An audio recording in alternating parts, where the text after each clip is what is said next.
천재 화가로 알려진 파블로 피카소. 하지만 그의 개인사는 엄청난 반전이 숨겨져 있습니다. 계속된 불륜, 딸과의 근친, 그리고 주변 사람들의 죽음들. 자신의 사생활을 작품에 담은 피카소는 예술에 대해 이렇게 얘기했습니다. 미술은 진실을 깨닫게 하는 거짓말이다. 여자로부터 영감을 얻고 영감이 끝나는 순간 그 여자를 버리고 또 다른 여자를 찾아 나섰던 그는 어린 시절부터 독특했는데요. 세상엔 두 종류의 남자가 있어. 바람피는 남자와 그걸 들키는 남자.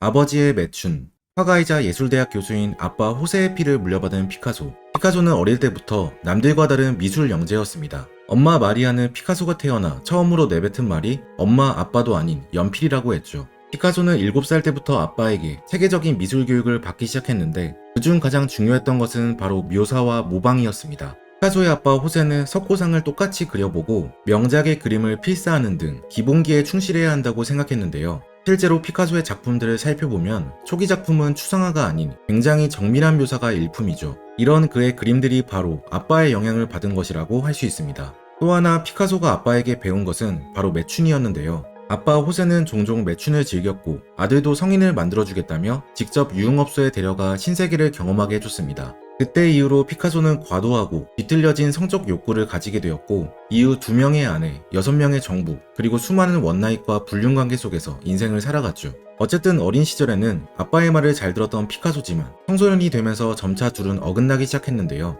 피카소의 아버지는 집 가까운 곳에 작업실을 마련해 아들이 사용할 수 있도록 했지만 사실 그건 감시를 위한 의도였습니다. 수시로 작업실을 들락거리면서 아들이 열심히 하고 있나 확인하고 매일 그림들을 평가했죠. 그때부터 둘의 사이는 급격히 나빠졌습니다. 피카소는 이후 스페인 최고 미술학교에 입학했지만 획일화된 교육을 받기 싫었던 피카소는 학교에 안 나가기 시작했죠. 사실 그는 초등학교 때부터 학교 수업에는 잘 적응하지 못했다고 하는데요. 하녀가 학교를 데려다 줄 때마다 큰 소리로 울부짖으며 등교를 거부했고 수업 시간에도 선생님 말을 듣지 않은 채 대부분 혼자 구석에서 그림을 그렸죠. 9살 때는 비둘기에 꽂혀 학교에 비둘기를 잡아와서 하루 종일 비둘기 그림만 그렸습니다. 그렇게 학교 생활에 적응하지 못했던 피카소는 결국 대학을 졸업하지 못했습니다. 대신 자신만의 그림을 그리기 시작했죠. 첫사랑과 근친.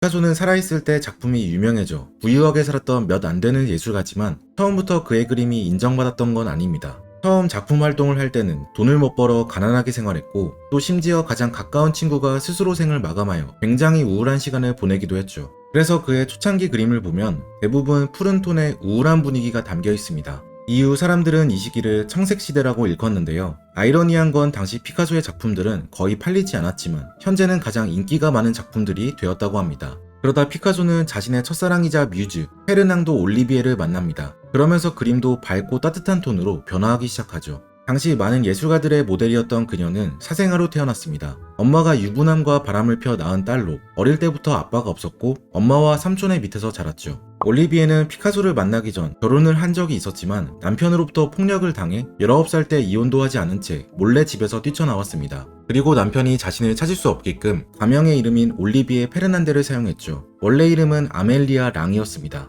이후 파리에서 자리를 잡고 돈을 벌기 위해 화가 모델로 일했는데 그러다 23살 때 운명적으로 파블로 피카소를 만나게 된 것이죠. 둘은 첫 만남부터 서로에게 빠져들었고 사귄 지 1년 만에 동거를 시작합니다. 그 시절 피카소는 그녀에게 영감을 받아 가장 유명한 작품 중 하나인 아비뇽의 처녀들을 완성할 수 있었죠. 한 인터뷰에서 피카소가 밝히길 이 그림은 사실 매춘업소를 그린 것인데 여자들 중 한 명의 얼굴만 올리비에로 변형시켜 그렸다고 했죠. 그렇게 서로를 사랑하던 둘의 사이는 그리 오래가지 못했습니다. 피카소의 의처증이 너무 심각해서 올리비에를 집착했기 때문이죠. 피카소는 집 밖을 나갈 때면 그 사이 올리비에가 바람을 필까봐 그녀를 집에 가두고 방문을 잠근 뒤 밖을 나갔습니다. 올리비에도 평범한 여성과는 거리가 멀었는데 그 상황에서도 차와 책, 소파, 소일거리만 있다면 저는 행복했어요 라고 말했죠. 더 큰 문제가 되었던 건 난임이었던 올리비에가 피카소와 단란한 가정을 꾸리기 위해 13살의 소녀 레이몬드를 고아원에서 입양한 것이었습니다. 이들은 초반에는 화목한 가정인 듯 싶었지만 어느 날 올리비에는 피카소가 숨겨둔 입양딸 레이몬드의 나체 사진을 발견했고 둘의 근친 관계를 의심하기 시작했습니다.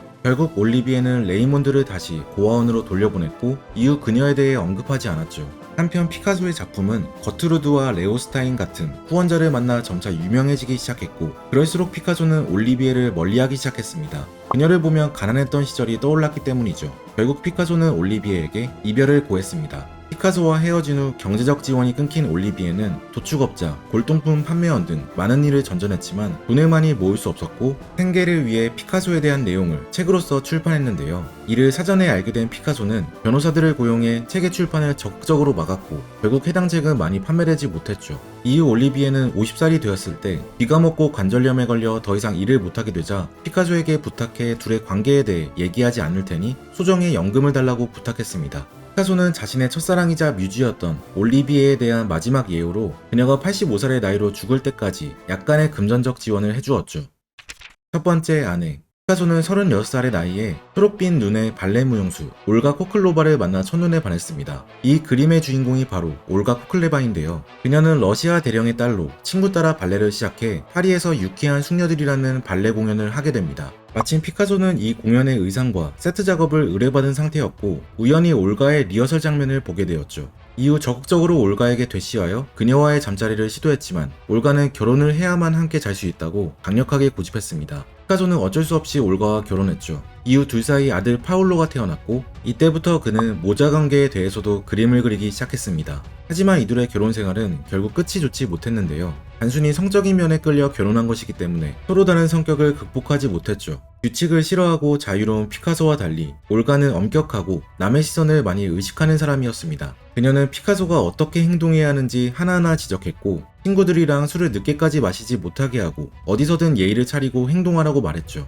심지어 피카소가 자신의 지위에 맞게끔 직접 운전하지 말고 운전사를 고용해서 차 뒷좌석에 타고 다니라고 명령했습니다. 피카소는 올가에 대해 이렇게 말했죠. 올가는 차, 캐비어, 페스트리 같은 고급 음식을 좋아해요. 반면에 나는 소시지랑 콩을 좋아하죠. 성격 차이로 둘은 자주 싸우기 시작했고 아들을 낳은 지 2년이 지나자 피카소는 자신의 아파트 위층 방을 하나 더 얻어 스튜디오로 사용하면서 독립적인 삶을 시작했습니다. 그 방은 하녀들은 접근할 수 없었고 아내 올가도 들어오기 전에 허락을 받아야 했죠. 이때부터 그는 사실상 별거를 시작했으며 다시 매춘 없어도 방문하기 시작했습니다. 이후 말이라는 17살의 소녀를 만나 바람을 피기 시작했죠. 하지만 피카소는 이혼을 하진 않았는데 대외적으로는 가정적인 남편의 모습을 유지하기 위해서였습니다. 하지만 그의 작품은 거짓말을 하지 못했고 그림을 살펴보면 마리에게 느끼는 성욕과 아내 올가에게 느끼는 분노가 동시에 표현되기 시작했죠. 10년 전 자신감 넘치고 화려했던 올가는 이제 알아볼 수 없을 정도로 분해되었고 갈비뼈는 부러져 있고 입은 고통이 가득 차 있게 그렸습니다.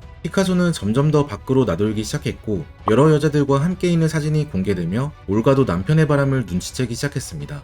그러다 불륜녀 마리가 임신을 하게 되자 올가는 아들 파울로를 데리고 집을 나가버렸죠. 이후 재산 분할을 위해 변호사를 자기 집으로 보내 남편의 재산 목록을 확인했는데 피카소는 이에 분노하여 절대 이혼해주지 않겠다고 다짐합니다. 만약 올가와 이혼하게 되면 작품의 수익 절반 정도를 나눠줘야 했기 때문에 경제적인 측면에서 이혼하면 안 된다고 판단한 것이죠. 결국 피카소는 올가가 64살의 암으로 죽을 때까지 혼인 상태를 유지했습니다. 책 나를 지키는 관계가 먼저입니다에 따르면 자신을 지키기 위해 타인을 해치는 것을 공격적 소통, 반대로 타인을 지키기 위해 오히려 스스로를 공격하는 태도를 수동적 소통이라고 하는데요. 피카소는 공격적 소통을 하는 사람이었고 이후 일부러 수동적이고 순종적인 여자들을 만나 이들을 이용한 것입니다. 올가의 이용 가치가 사라지자 가차없이 버렸고 그 다음 희생양은 바로 마리였습니다. 순종적인 불륜녀. 이제부터 피카소는 수많은 여성들과 불륜 관계를 이어가는데 그중 마리는 착하고 순종적인 여자로 피카소의 작품에 가장 많은 영감을 줬습니다. 동글동글하고 화사한 그녀의 외모처럼 피카소는 마리를 그릴 때 구불구불한 곡선을 많이 사용했는데요. 처음 피카소가 마리를 만났을 때 꿈에 그리던 이상형이 눈앞에 나타나 있었다고 얘기했죠. 스웨덴 사업가의 사생아였던 마리는 엄마와 함께 살고 있었습니다. 그때 길에서 우연히 만난 피카소가 다가와 흥미로운 얼굴을 가지고 있네요. 당신의 추상화를 그려주고 싶어요 라고 말을 걸었고 마리는 다음날 피카소의 집 위층에 있는 스튜디오에 방문했습니다. 그날부터 매일같이 마리는 피카소의 집에 갔고 마리는 엄마에게 일자리를 구했다고 거짓말을 했죠. 당시 피카소는 아직 올가와 결혼한 상태였기 때문에 둘의 관계는 남들의 시선을 피해 비밀리에 유지할 수밖에 없었습니다. 이 당시 피카소가 그린 마리의 추상화는 육감적인 나체의 마리가 행복하고 나른한 표정을 지으며 쉬고 있는 모습을 많이 그렸죠. 1934년 마리는 마야라는 딸을 낳았지만 이때쯤 피카소는 또 다른 여자에게 한눈을 팔기 시작했습니다. 도라 마르는 프랑스의 사진작가이자 화가로 28살의 피카소를 만나 피카소의 네 번째 뮤즈가 되었습니다. 도라는 마리와 정반대의 성격으로 처음 피카소와 만났을 때 장갑을 낀 채 주머니 칼을 돌리면서 이야기를 들었는데 가끔 그 칼에 손이 찔려 장갑이 피로 물들기로 할 정도로 화무파탈의 매력을 가지고 있었죠. 피카소는 도라의 유혹적이며 마조이스트적인 매력에 빠져들었고 둘은 만난 지 며칠 만에 잠자리를 가졌습니다. 실제로 그녀의 피로 물든 장갑을 자신의 보관함에 넣어 간직했죠. 피카소는 이때까지도 공식적으로는 올가의 남편이었고 도라와 말이 둘 다와 불륜관계를 유지했습니다. 한 번은 피카소가 한창 그의 대작 게르니카를 작업 중일 때 우연히 도라와 마리가 작업실에서 서로 마주친 적이 있었는데요. 둘은 그때 피카소에게 둘 중 한 명을 고르라고 요구했습니다. 하지만 노련했던 피카소는 자신이 한 명을 선택할 수는 없고 둘이 알아서 해결하라고 결정을 미뤘죠. 이후 피카소의 인터뷰에 따르면 결국 둘은 서로 싸우다가 심지어 머리채까지 잡았다고 자랑스럽게 얘기한 바 있습니다. 피카소의 딸 마야는 당시 오락가락하던 그의 마음을 반영한 이 그림을 해석하면서 머리와 눈은 자신의 엄마를 닮아있지만 코의 모양과 색깔의 전체적인 톤은 도라를 연상시킨다고 설명했죠. 한 그림에 두 명의 불륜녀가 동시에 담겨있는 것입니다. 피카소가 열렬히 사랑하던 도라도 피카소가 새로운 여자를 만나자 이순위로 밀려나게 되었는데요. 화가였던 도라는 피카소와 헤어지면서 직업적인 면에서는 성장할 수 있었습니다. 자화상, 1946년의 아이 등의 작품은 2차 세계대전 전후 사정이 잘 표현되어 세간의 좋은 평가를 받았죠. 하지만 도라는 피카소와 헤어지면서 신경쇠약에 걸렸고 그때부터 피카소에 집착하기 시작했습니다. 이미 헤어진 전 연인이었지만 피카소가 준 모든 종이 조각을 소중히 여겼고 심지어 피카소와 조금 더 가까이 있기 위해 그 집 주변으로 이사까지 가죠. 결국 그녀는 피카소를 그리워하며 고독한 생활을 이어가다가 홀로 자신의 아파트에서 89살의 나이로 죽었습니다. 세기의 매력녀 피카소의 5번째 여성은 그 당시 최고의 매력녀로 손꼽히는 프랑수아즈 질로였습니다. 그녀는 피카소와 함께 20세기 최고의 화가라고 평가받는 앙리 마티스가 짝사랑했던 여성인데요. 한 기자가 질로에게 어떻게 세계에서 가장 영향력 있는 남자들과 사귀게 되었나요? 라고 묻자 질로는 사자들은 사자와 짝이 되죠. 사자들은 쥐와 교미하지 않습니다라며 본인도 그들만큼 대단한 사람이라고 스스로에 대한 자신감을 드러냈습니다. 자신감이 있을 법한 게 질로는 성공한 사업가 아버지와 화가였던 엄마 밑에서 엄격하게 교육받으며 자란 엘리트 여성이었는데요. 케임브리지 대학 출신으로 변호사 준비를 해서 필기시험까지 합격했을 정도로 똑똑하고 독립적인 여성이었죠. 질로가 21살이 되었을 때 식당에서 61세의 피카소를 만났고 당시 질로는 엄마처럼 화가의 삶을 살기로 결심한 상태였습니다. 피카소는 도라와 함께 식사하고 있었는데 식사를 하던 도중 도라를 놔두고 갑자기 질로의 식탁으로 다가가 그녀와 합석했죠. 질로가 자신을 신입 화가라고 소개하자 피카소는 이때다 싶어 내 그림을 가까이 볼 수 있는 특권을 주겠다며 언제든 오고 싶을 때 자신의 작업실로 찾아오라고 말했죠. 다음날 질로가 피카소의 작업실에 찾아가 작품들을 둘러본 뒤 집에 가려고 하자 피카소는 회심의 한마디를 던집니다. 또 오고 싶으면 언제든 와도 돼요. 대신 다음에는 그림을 보러 오는 게 아니라 나를 만나러 오는 거예요. 나랑 관계를 맺고 싶을 때 말이죠. 그냥 그림을 볼 거면 박물관으로 가세요. 불륜을 직접적으로 제안하는 얘기였지만 둘은 곧 사귀기 시작했고 피카소는 또다시 진로를 길들이기 시작했습니다. 처음에는 그녀를 여신처럼 잘 대해주다가 어떤 날은 먼지처럼 취급했죠. 진로와 관계를 맺은 직후 왜 널 오라고 했는지 모르겠어. 차라리 매춘업소에 가는 게 더 재밌었을 것 같아 라며 비하하는 말을 했습니다. 진로가 이에 대해 그러면 매춘을 하지 그랬냐고 물어보면 피카소는 갑자기 진로를 비난하며 널 사랑하기 때문에 안 가는 거야. 근데 너가 내 인생을 망치고 있어 라고 가스라이팅 했죠. 이 시기에 피카소는 진로의 누드 초상화, 꽃의 여인을 그렸습니다. 원래 인간은 모두 동물이지만 진로는 피카소에게 식물처럼 느껴져서 초록색 나뭇잎에 길쭉한 추상화로 그렸다고 하죠. 곧 진로는 2명의 아이를 낳았고 피카소는 그들을 평생 보살펴주겠다고 약속했습니다. 하지만 진로는 피카소와 헤어지고 나서 그와의 관계나 비하인드에 대한 얘기를 주변에 풀었고 피카소가 바람핀 이야기, 자기 뺨에 담배를 갖다 댄 이야기, 딸에게는 순종적이고 수동적인 여성향을 강요했다는 내용이 포함되어 있었죠. 사람들은 잘 나가는 화가 피카소의 새로운 면모를 알게 되어 비난하기 시작했고 피카소는 이에 분노하여 진로의 아이들 클라우드와 팔로마에게는 한 푼도 남겨주지 않겠다고 선언했습니다. 진로는 피카소의 다른 여자들이 피카소와 헤어진 후 불행하게 살아간 것과 달리 화가로서 자신의 작품을 완성시키고 조너스 소크라는 소아마비 백신 개발자와 결혼하여 행복하게 살았는데요. 참고로 조너스 소크는 멋진 남성이었습니다. 소아마비 백신 개발과 관련해 특허를 낼 거냐고 물어보자 특허권의 주인은 우리 모두라며 태양에도 특허를 낼 건가요? 라고 대답했습니다. Who owns the patent on this vaccine? There is no patent. Could you patent the sun? 그의 결정 때문에 소아마비 백신의 공급 단가는 단돈 100원밖에 되지 않았고 백신 배포 2년 만에 소아마비 환자가 약 90% 정도 감소되었죠. 마지막 아내 평범한 소시민이었던 자클린 로케는 27살의 나이로 어느 해안가에서 도자기 판매를 하고 있었습니다. 당시 71세였던 피카소는 도자기 가게를 우연히 지나가다가 로케를 보고 첫눈에 반해 매일같이 장미를 들고 가게를 방문했죠. 사실 피카소의 친구들은 어리기만 하고 별다른 능력이 없는 로케를 좋아하지 않았습니다. 하지만 피카소는 순정적이고 자기 말을 잘 따르는 로케가 마음에 들었죠. 이 둘의 관계는 다소 기괴했는데 로케는 종종 피카소를 자신의 신이라고 불렀고 손에 입맞추며 존경의 표시를 보였습니다. 얼마 안 있어 이 둘은 동거를 시작한 다음 아내 올가가 죽자마자 식을 올렸습니다. 이전까지 여성들은 모두 불륜 상대였는데 드디어 두 번째 결혼식을 올린 것이죠. 일부 냉소적인 비난에도 불구하고 로케는 피카소가 죽을 때까지 평생 그를 따르고 헌신했습니다. 피카소는 1973년 91살의 나이로 전날 로케와 친구들과 함께 행복한 저녁 식사를 한 뒤 그 다음날 아침 폐부종으로 인한 심장마비로 갑자기 사망했습니다. 장례식 날 로케는 피카소와 생전 사이가 틀어진 다른 가족들이 장례식에 참석하지 못하도록 했고 이 때문에 마음의 상처를 입은 피카소의 장손 파블리토 피카소는 표백제를 먹고 스스로 생을 마감했죠. 사실 피카소는 생전 자식들에게 잘하지 못했습니다. 매번 여자가 바뀌었고 그때마다 새로운 자식들을 낳았기에 이전 여자의 자식들은 모두 외면했죠. 특히 장남 파울로는 마땅한 돈벌이가 없는 상태였기에 항상 아빠 피카소에게 돈을 구걸했습니다. 그때마다 피카소는 아들을 모욕했는데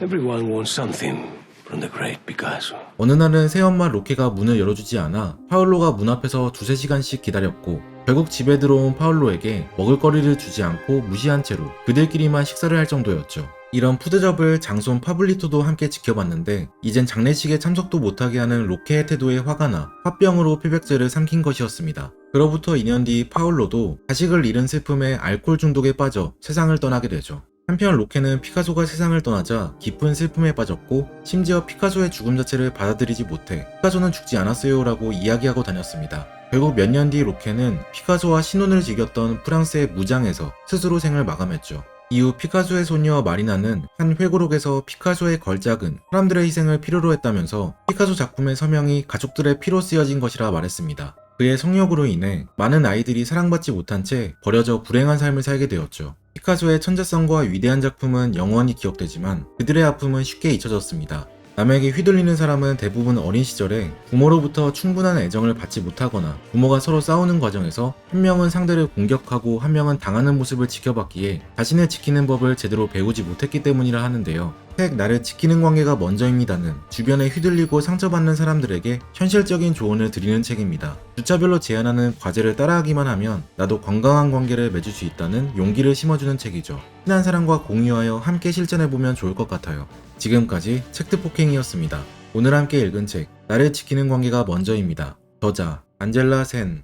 I know that I'm well away from being a perfect guy.